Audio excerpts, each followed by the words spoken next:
Sebelumnya kita mulai. Bismillahirrahmanirrahim. Assalamualaikum warahmatullahi wabarakatuh. Kami dari kelompok 6 akan mempresentasikan hasil kerja kelompok kami dengan tema Social Entrepreneurship yang berjudul Bisnis Usaha Kerajinan Berbahan Limbah Plastik dan Anyaman Bambu. Sebelumnya, perkenalkan saya di sini Akila Samara sebagai moderator, bersama teman-teman saya, Tias Kurniasari sebagai operator, Raisa Dewi Septiani sebagai pemateri 1, Muhammad Zaki sebagai pemateri 2, dan Bintang Aramita sebagai pemateri 3. Selanjutnya, yaitu adalah pembacaan materi oleh pemateri 1, Raisa Dewi Septiani. Kepadanya dipersilahkan. Baik, terima kasih kepada moderator. Assalamualaikum warahmatullahi wabarakatuh. Kami dari kelompok 6, kelas 2A, akan mempresentasikan hasil diskusi kami tentang bisnis usaha kerajinan berbahan limbah plastik dan anyaman bambu. Baik, langsung saja masuk ke materinya. Materi yang pertama adalah permasalahan. Yang pertama ada lemahnya struktur permodalan yang dihadapi oleh pengrajin. Nah, penyebab sulitnya pelaku usaha kepada akses pembiayaan karena keterbatasan kemampuan dalam mengisi laporan keuangan dan sumber daya manusia atau karyawannya kurang mendapatkan pelatihan dalam aspek manajemen keuangan.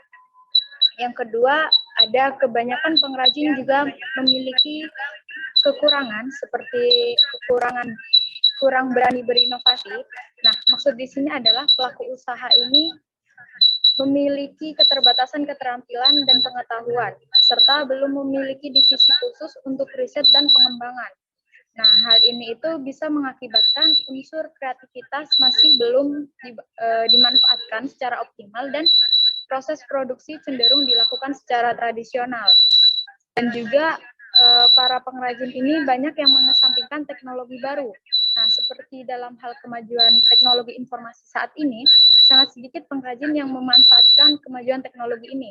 Padahal yang sudah kita tahu saat ini sudah saatnya para pelaku usaha sudah memanfaatkan jejaring sosial untuk mengembangkan akses pemasaran.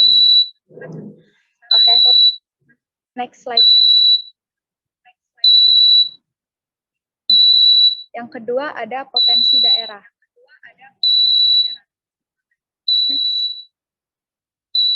Yang pertama ada SDM, sumber daya manusia. Nah, sumber daya manusia ini adalah komponen terpenting dari suatu bisnis kerajinan anyaman.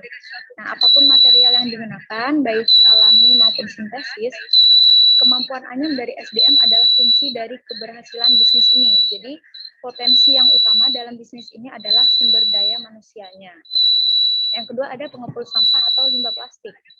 Nah, potensi kedua yang dapat diambil adalah pengepul limbah plastik. Dari pengepul limbah plastik ini, kita bisa mendapatkan limbah plastik dalam jumlah yang banyak. Yang ketiga ada tanaman bambu milik warga. Bahan utama dari anyaman bambu ini adalah pohon bambu sendiri. Jadi, kita bisa mengambil atau dapat dikatakan membeli pohon bambu milik warga sekitar yang mempunyai kebun bambu itu. Oke, baik, materi selanjutnya akan disampaikan oleh Zaki. Zaki, dipersilahkan.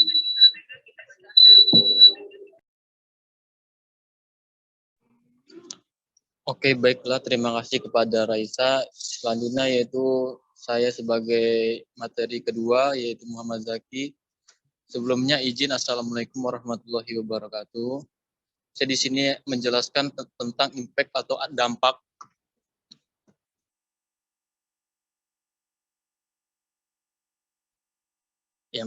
hal apa yang dapat dilakukan. Yang pertama, berfokus pada daerah yang masih memiliki banyak pengangguran serta terdapat banyak wisata asing.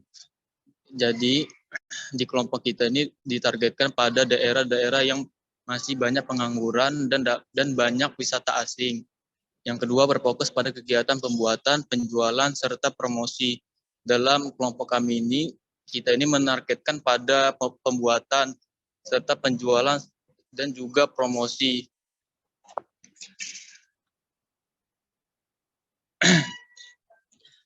Challenge-nya atau bisa dibilangin tantangannya, tidak ada wisata yang datang.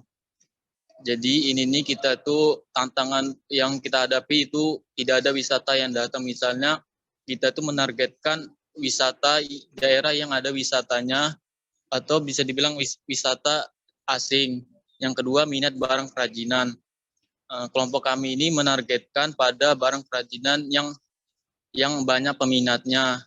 Yang ketiga, kurangnya kreativitas yang dimiliki. Tantangan ini yang berat, yaitu kita ini harus memiliki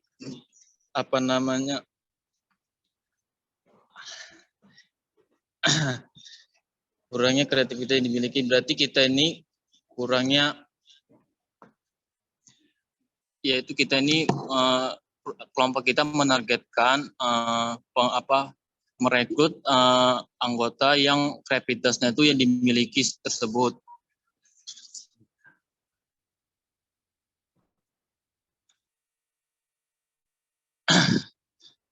Resultnya yaitu para warga sekitar mendapatkan lapangan pekerjaan. Jadi kita ini menargetkan bahwa pengangguran itu dapat mendapatkan lapangan pekerjaan. Yang kedua, dapat menghasilkan penghasilan. Jadi kelompok kami itu menargetkan pengangguran itu menambah penghasilannya. Yang ketiga, potensi yang tidak sia-sia, di mana kelompok kita ini menargetkan di mana daerah tersebut yang memiliki potensi tapi tidak bisa dipublikkan. Jadi kita tuh memanfaatkan potensi yang ada. Yang keempat, mengurangi limbah yang ada, di mana daerah-daerah yang memiliki limbah yang banyak kita dapat memanfaatkannya.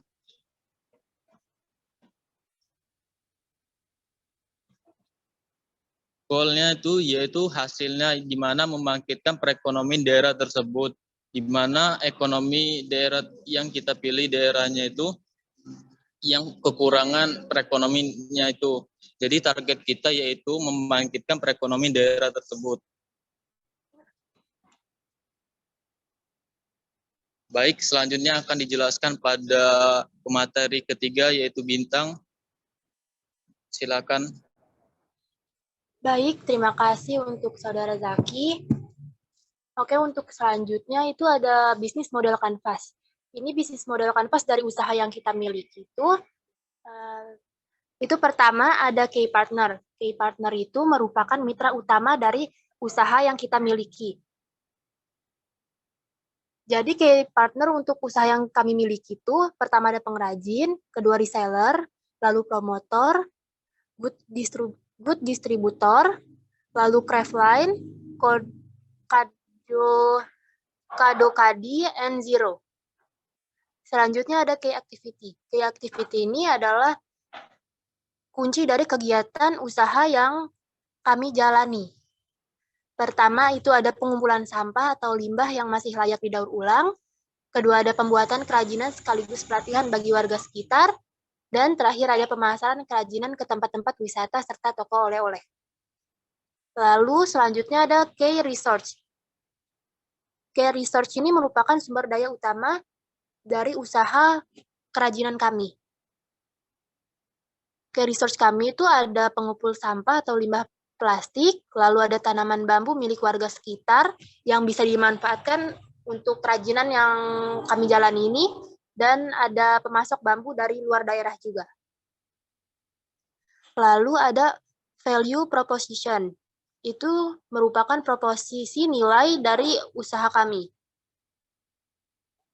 Pertama ada model kerajinan yang menarik dan tidak ketinggalan zaman. Kedua ada berbagai macam kerajinan berbahan dasar limbah plastik serta anyaman bambu ada di sini. Lalu pelayanan yang baik serta ramah kepada customer.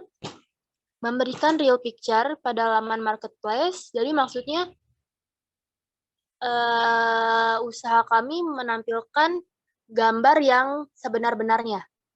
Lalu kerajinan anyaman yang berkualitas serta harga yang bersahabat. Selanjutnya ada customer relationship. Customer relationship ini merupakan kemitraan pelanggan.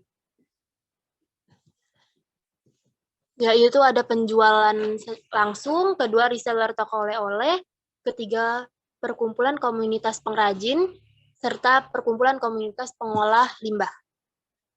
Lalu ada selanjutnya ada saluran yang kami gunakan untuk mempromosikan usaha kami ini, kami menggunakan sosial media, brosur, pamflet, promosi offline, serta penyebaran dari obrolan kecil-kecil. Selanjutnya ada cost struktur. Cost struktur ini merupakan struktur biaya.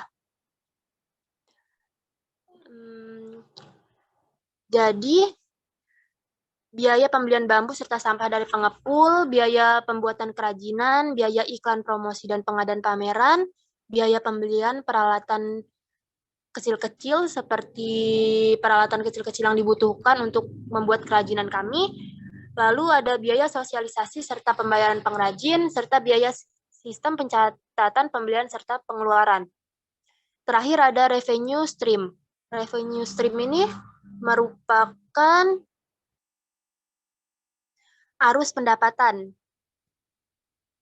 yaitu ada penjualan kerajinan, jasa pelatihan bagi wisatawan ataupun pelajar, serta unggahan-unggahan di sosial media. Sekian materi yang saya sampaikan, saya kembalikan ke moderator. Baik, terima kasih kepada teman-teman, para pembaca materi. Usai sudah pembacaan materi dari kelompok kami, apabila ada kekurangan atau kesalahan, kami mohon maaf kepada Allah kami mohon, dan semoga materi yang kami sampaikan dapat berguna bagi kita semua dan kalian yang mendengarkan. Saya tutup. Wassalamualaikum warahmatullahi wabarakatuh.